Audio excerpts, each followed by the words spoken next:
Ever wondered how to unlock the secret to success and fun?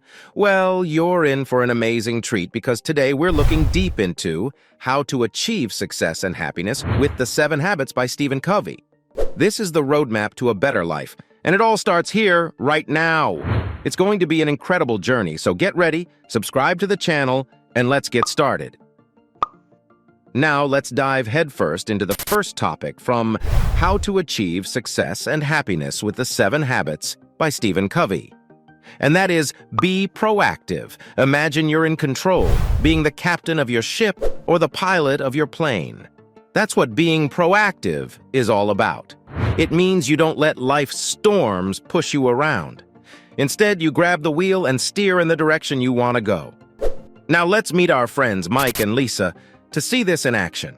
Mike is our reactive guy. He's like a leaf blowing in the wind. He complains about the weather, the traffic, and the economy as if he can change them.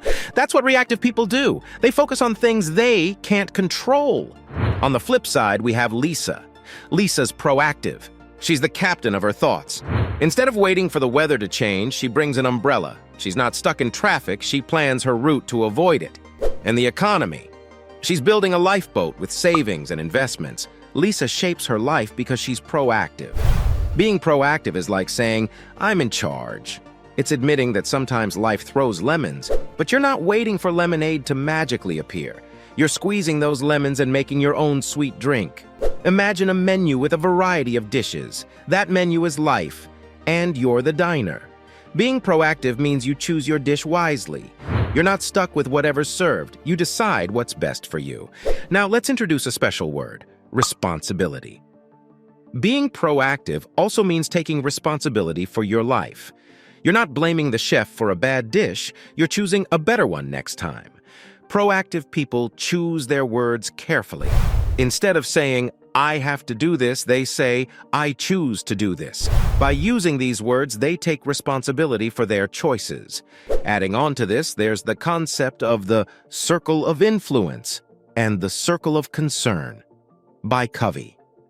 The circle of concern includes things we care about, like global issues, the weather, or what others think of us.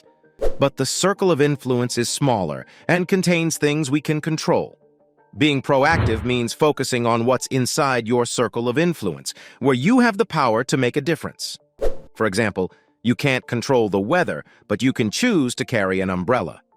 In the world of Habit 1, it's not about what happens to you, but how you respond.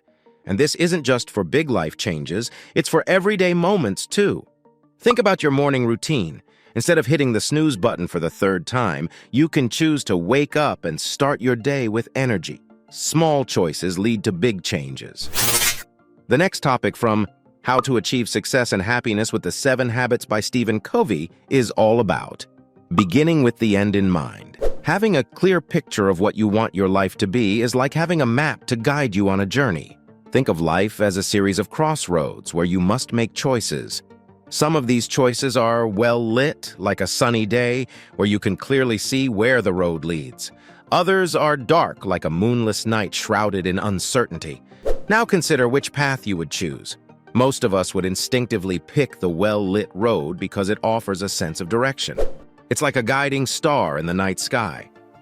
This well-lit path symbolizes this habit. Begin with the end in mind. Now let's explore this concept with a real-life example. Meet Lisa, a young woman with big dreams. She doesn't just say, I want to be an artist, and leave it at that. No, Lisa goes a step further. She takes a moment to ask herself some profound questions. What kind of art do I want to create? What impact do I want to have on the world? How do I want to be remembered? Lisa, you see, begins with the end in mind. With clarity of purpose, she envisions her art being displayed in galleries, inspiring people, and leaving a legacy of creativity. It's as if she's holding the box of a jigsaw puzzle, with the picture of the completed puzzle vividly pictured in her mind. This clarity of purpose influences her daily choices as well. When Lisa is deciding how to spend her time, she asks herself, will this activity help me become the artist I want to be? Will it bring me closer to my artistic goals? It isn't just about setting goals, it's about setting the right goals. It's about understanding what truly matters to you and aligning your actions with those values. Picture a ship sailing across the vast ocean. It doesn't just set off without a destination in mind. It has a clear port it wants to reach, a specific end in mind. Every wave it conquers, every storm it weathers, it's all because of that destination. Without it, the ship would drift aimlessly. This habit is like choosing your destination, your port of call. It's like having your own North Star that guides you through life's waves and storms. It keeps you focused on what's essential, on what truly matters. Here's a little secret. It's not about where you start, it's about where you're going. When you begin with the end in mind, you're creating a roadmap for your life. It's like having a personal GPS that helps you make decisions, big and small. So think about the end goals in your life plans, because when you have that clear vision, every action you take becomes a piece of the puzzle. You're not just going through the motions, you're creating a masterpiece, your own work of art. It's important to note that this habit isn't about reaching the end right away, it's about having a destination to strive for. It's about making choices that align with your vision. It's about creating a life that's intentional and purposeful. Just like Lisa, you can begin with the end in mind. You can have that clarity and purpose. This habit helps you shape your life according to your values, dreams, and aspirations. It transforms you from a passive bystander into the author of your own story. Next up in How to Achieve Success and Happiness with the 7 Habits by Stephen Covey is put first things first. A typical day where emails pile up, deadlines looming, and a never-ending to-do list. It's a whirlwind, right? Now this is where put first things first comes into play. It's about prioritizing what matters most. Think of your time as a bank, and you're the manager. You have 24 hours a day. How are you investing it? To become a time management wizard, you must understand the urgent versus important matrix. Picture a 2x2 grid, like a game board. On one side, you've got urgent, and on the other, not urgent. Then, you've got important on top and not important on the bottom. Your goal? Move as many tasks as you can from urgent to not urgent. In Quadrant 1, you're in firefighter mode. These are the urgent and important tasks that demand your immediate attention. Think of it as putting out fires. It's where stress, anxiety, and last-minute rushes lurk. Sure, some things genuinely belong here, like emergencies, but spending too much time here can turn your life into a constant crisis. Now let's hop over to Quadrant 2. This is the proactive zone. Here's where you truly make a difference. It's the heart of put first things first. You're dealing with important, non-urgent stuff. It's about planning, prevention, and personal growth. Think of it as watering the seeds of success. The biggest enemy of Quadrant 2 is procrastination. It's like a sneaky thief stealing your time. To win this battle, create a to-do list for the day. But here's the twist. Prioritize your tasks. Start with the high-impact, non-urgent ones. Break them into smaller steps to make them less daunting. As you tackle these, you'll find that your life becomes more peaceful, and you're prepared for the unexpected. Now, Quadrant 3 is where busy work lives. It's not important, but appears urgent. This is where many people get trapped in the whirlwind. Emails, notifications, interruptions, they all fall into this category. Don't let them hijack your day. Learn to distinguish between the genuinely urgent and the merely distracting. Lastly, we have Quadrant 4, the land of distractions.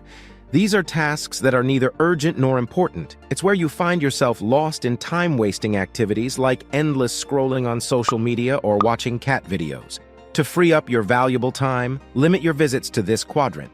To master put first things first, you must embrace the power of no. It's about setting boundaries, politely but firmly.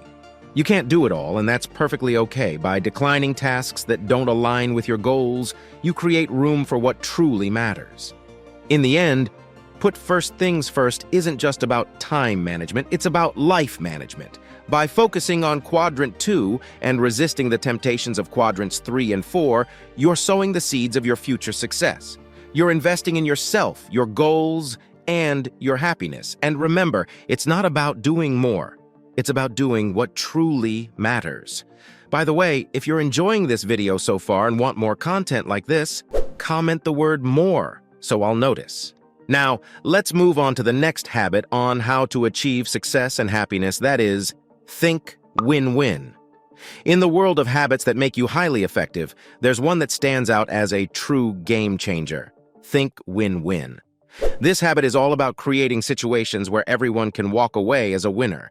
Imagine you're in a game where there's only one prize, and it's a big, shiny trophy. This is a win-lose scenario. One person gets to hold that trophy while others go home empty-handed. But what if, instead of just one winner, everyone could come out victorious? That's the magic of this approach. Thinking win-win is like the art of collaboration. It's about finding solutions that benefit not just you, but also those around you. Imagine a world where instead of competing fiercely, we all work together to reach common goals. It's a win-win situation because everybody gets something good out of it. Let's look at a real-life example. Sarah and James, two talented authors. Sarah believes in the power of collaboration. She reads James's book, loves it, and thinks, "This book is amazing and my audience would love it too." So she shares it with her followers. What happens next? James's book gets more readers and Sarah gains more credibility for recommending a fantastic book. It's a win-win scenario. Thinking win-win is rooted in something called the abundance mentality. It's the belief that there's enough for everyone and success doesn't have to be limited. Think about it like a giant pizza. In a win-win world, we all get a fair slice of that delicious pizza, and there's plenty to go around. But in a win-lose world, someone hogs most of the pizza, leaving just a tiny piece for others. That's not much fun, is it? Now let's talk about the opposite of win-win, which is win-lose. In a win-lose situation, one person's success comes at the expense of another. Think of it as a seesaw where one side goes up but the other side goes down. It might seem like you've won, but in the long run, it's not a sustainable or happy way to go through life. Imagine you're playing a board game with a friend. In a win-lose mindset, you do anything to make sure you win, even if it means your friend loses. You might feel victorious for a moment, but it can damage your friendship and leave both of you feeling unhappy. That's not what we want. Now, we're not saying that you should give away everything or always compromise your own needs. It's about finding creative solutions where everyone's needs and goals are met. It's about looking for ways to make everyone a winner. Think about your everyday life. You want your family to be happy, right? In a win-win family, everyone works together to create a peaceful and loving home. In a win-lose family, one person's happiness might mean others are unhappy. At school, with friends, and in the workplace, think win-win helps you build positive relationships. When you think about how your actions can benefit others, it can lead to better teamwork, less conflict, and more success for everyone involved. So here's the scoop. On this habit, think win-win is all about embracing a mindset where everyone can win. It's like turning a competition into a collaboration, a win-lose into a win-win. It's a powerful habit that not only makes you highly effective, but also makes the world a better place. So remember, the next time you're faced with a challenge, think, can we all come out of this as winners? The answer might just change your life. Next, let's have a look at the next habit from How to Achieve Success and Happiness by Stephen Covey. Seek first to understand, then to be understood. Imagine a world where everyone talks but nobody listens. It would be quite chaotic, right? Well, that's where this habit comes into play. It's like a magical key to open the doors of understanding and collaboration. Communication is like a highway filled with blaring horns. Everyone wants to be heard, but not many want to listen. People are often in a rush to express their opinions, share their stories, and push their own ideas. It's like a noisy concert where everyone's singing their own song and nobody hears the beautiful music in the chaos. Now let's meet Mark, the protagonist of our story. He's different. He's a curious fellow. When Mark finds himself in a conversation, he doesn't immediately jump into telling his own tales. Instead, he listens like a detective keen on discovering hidden treasures. Mark's secret weapon is empathy, a powerful tool. It's like wearing someone else's shoes, seeing the world from their point of view. He asks questions, nods his head, and genuinely tries to understand the other person's feelings and thoughts. As Mark listens, something miraculous happens. The other person begins to relax, their shoulders loosen, and a connection forms. They feel valued and respected. In response, they often become more open to what Mark has to say. It's like a magical transformation from chaos to harmony. You see, life is filled with riddles, just like the riddle of the Sphinx from Greek mythology. It asked a question, and if you couldn't answer, it would eat you up. In the real world, when we meet people, they present us with their riddles, their problems, concerns, and needs. Now keep in mind Mark and his listening superpower. He unravels these riddles one by one.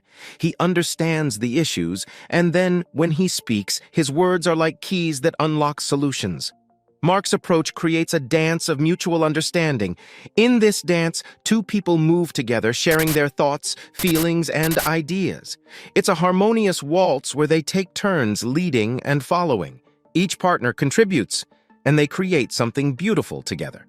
And here's the fascinating part. This habit doesn't just affect one conversation, it has a butterfly effect. It ripples through relationships and even the world. When people feel heard and understood, conflicts diminish, trust grows, and collaboration soars. Think of it as dropping a pebble into a pond. The ripples spread far and wide, touching everyone. That's the magic of this habit. You might wonder, how can I develop this amazing habit? Well, it's simple. Start by listening actively. When someone speaks, focus on their words, not on what you'll say next. Ask questions, show empathy, and put yourself in their shoes. Practice patience and be genuinely interested in their perspective. In a world filled with noise and chaos, this habit is a precious gift. It's a reminder that listening and understanding are bridges to better relationships, effective communication, and solving life's riddles. So, let's all take a leaf out of Mark's book and become detectives of understanding. As we do, we'll discover that the real magic lies in seeking first to understand, and then, and only then, will we be truly understood. Next, from How to Achieve Success and Happiness with the 7 Habits by Stephen Covey is, synergize 2 friends standing under a tree heavy with apples. Each friend is too short to reach the apples alone, and they've tried and failed before. This time, though, they decide to work together. One friend kneels down and the other climbs onto their shoulders. Suddenly, they can reach all the apples. This, where the whole becomes greater than the sum of its parts, is called synergy. Synergy is one of the most exciting and impactful concepts in Stephen Covey's 7 Habits of Highly Effective People. And today, we're going to explore what synergy is all about and how you can use it to supercharge your life. Synergy isn't just a fancy word. It's a powerful idea we encounter every day. Think about your favorite sports team. When players work together, their combined effort often leads to winning games. It's not just about individual skills, it's about the synergy of the team. The same principle applies to a successful business, a thriving family, or a group of friends working toward a common goal. The magic of synergy is that it multiplies results. When people come together with different skills, ideas, and perspectives, they can achieve more than each could on their own. It's like a recipe. You have ingredients, and when you mix them in just the right way, you get something amazing. But it's more than just combining things. It's about creating something new and better. Let's say you're working on a school project. You and your friends have different talents. One of you is great at research, one is a talented writer, and another is a skilled presenter. If you each play to your strengths and work together, the result will be a fantastic project. It's not just about dividing the work, it's about using your unique abilities to create something extraordinary. That's synergy in action. Synergy isn't limited to school projects or sports teams. In the workplace, it's a game changer. Imagine you work in a company, and every department collaborates effectively. Marketing knows what sales needs, and customer service understands the challenges faced by product development. When these departments work together, the company thrives. Synergy can also work wonders in personal relationships. In a family, for instance, everyone has their strengths and weaknesses. When family members support and complement each other, the family becomes stronger. Each person contributes to the family's well-being. That's the power of synergy in a family setting. But here's the thing. Synergy isn't always easy to achieve. It can be challenging because it requires cooperation, effective communication, and a willingness to accept different viewpoints. Sometimes it's easier to go it alone, but that rarely leads to the best results. Think back to our two friends trying to reach apples. They had to trust each other, communicate, and work in harmony. It might have been a little tricky at first, but the payoff was huge. So how can you use synergy in your life? Start by recognizing your strengths and the strengths of those around you. Embrace the idea that working together can lead to extraordinary results. When you're open to new ideas and different perspectives, you're on the path to synergy. In your daily life, look for opportunities to collaborate, whether it's at school, work, or in your personal relationships. Share your knowledge and skills and be open to learning from others. The more you engage in synergistic activities, the more you'll experience the incredible results that come from working together. All right, now moving on to the next habit on How to Achieve Success and Happiness by Stephen Covey. And this one is a secret sauce that makes all the other habits work better. That is, sharpening the saw. Consider yourself trying to cut down a tree and all you have is a saw. Now picture that this saw is getting dull after hours of use. What do? You stop sawing, right? You take a break to sharpen the saw. This way, you can get back to cutting down that tree more efficiently. In real life, you're the saw, and your daily grind is cutting down trees. Trees, in this case, are your challenges, goals, and responsibilities. Over time, as you work hard, your saw can get dull. That's when you need to sharpen it to keep going strong. Covey talks about 4 dimensions of your life that need sharpening. First is physical. This means taking care of your body. For instance, if you want to be productive at work, don't forget to sharpen your physical saw.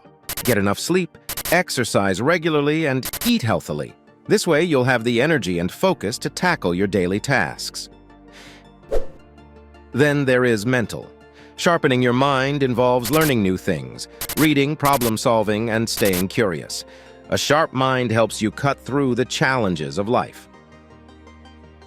Imagine you're a student. To sharpen your mental saw, you study regularly, read books, and stay curious about the subjects you're passionate about. This will help you perform better in exams and understand things more easily. Next is emotional. This one's all about handling your feelings and relationships. It means being empathetic, managing stress, and building positive connections. When your emotions are sharp, it's easier to handle the ups and downs of life. In your relationships, think about sharpening your emotional saw. Show empathy to your friends and family, communicate openly, and manage your stress. This makes your relationships smoother and more fulfilling. And finally, spiritual. It's not just about religion. It's about your core values, your sense of purpose, and what gives your life meaning. Sharpening your spiritual side makes you feel more balanced and centered. Consider your values and sense of purpose. If you value kindness, make an effort to help others. If you find purpose in environmental conservation, take steps to protect our planet. This makes you feel more centered and connected to what matters to you. Balancing these 4 dimensions is crucial. Imagine sharpening only one side of your saw and neglecting the others. It's like having one sharp tooth on a saw. You won't cut down that tree effectively. When you sharpen all 4 dimensions, you become a well-rounded, effective person. You become the best version of yourself, capable of achieving your goals while maintaining a sense of balance and inner peace. As we wrap up this journey on how to achieve success and happiness with the 7 Habits by Stephen Covey, don't forget, time is your most valuable asset.